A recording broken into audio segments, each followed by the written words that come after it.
How do you experience God? What do you see when you see someone? Do you see more than their physicality?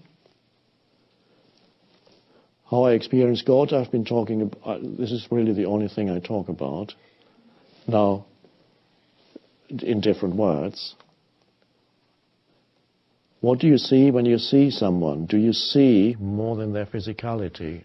No, I don't see more than their physicality. I see exactly what everybody else sees.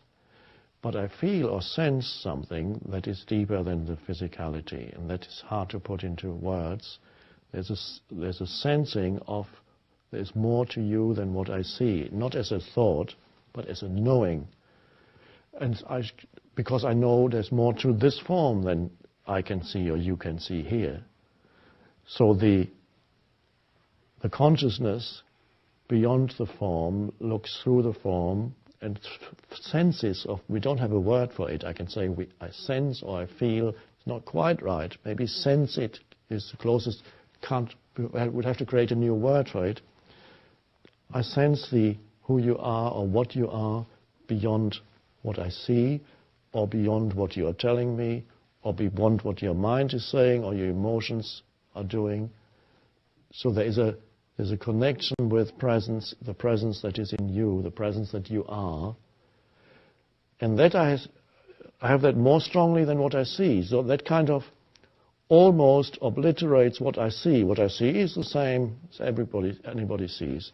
But that strong sense of consciousness, the alive presence that you are, is almost stronger than what I see. So there's more of my attention is in that than in my perception of what I see. It's hard to put into words something that is so far beyond words. But this is not something special to me. This is something whenever you look at a human being and for a moment be free of definitions or interpretations, then you neither of yourself nor the other, no definitions, be there as just a spacious awareness, then you begin to sense an aliveness within you and the same aliveness in the other. And then whatever the human beings do isn't that important anymore. You don't react to, they may be saying something silly or intelligent or whatever, it doesn't matter that much. There's something deeper there. They may be deluded, they might want something from you, it doesn't matter anymore. It's very beautiful, because it's only from that place that you can really relate. It's not the personality, the mind level. That's the way to go for humans, to recognize each other as essentially sharing the same life, the same consciousness, recognizing oneness on a sense level, not an intellectual level, feeling oneness. And that's love in a deeper sense, not the ego love, but the true love. The love comes from there. You recognize that there is ultimately no other. The more you think in terms of others, the more you're in ego. He's like that, she's like that, she does that, he does that. Oh,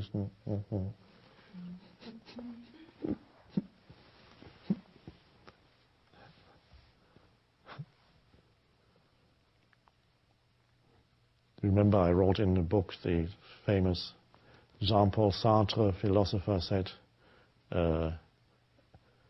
hell is other people. In the French original, if you translate literally, it says, hell is the others. That's the ego's perception of other people. A strong ego would see other people like that.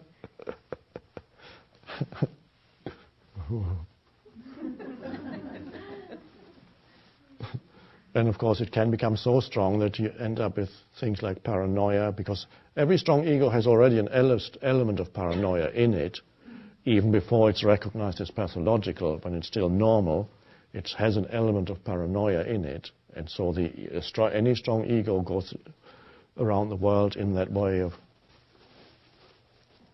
what does he want? What does she want? What do you want from me? Oh, I know what he's thinking. Evil intentions, and so on. Very critical of others. They want something that's all very normal, but already part of the insanity.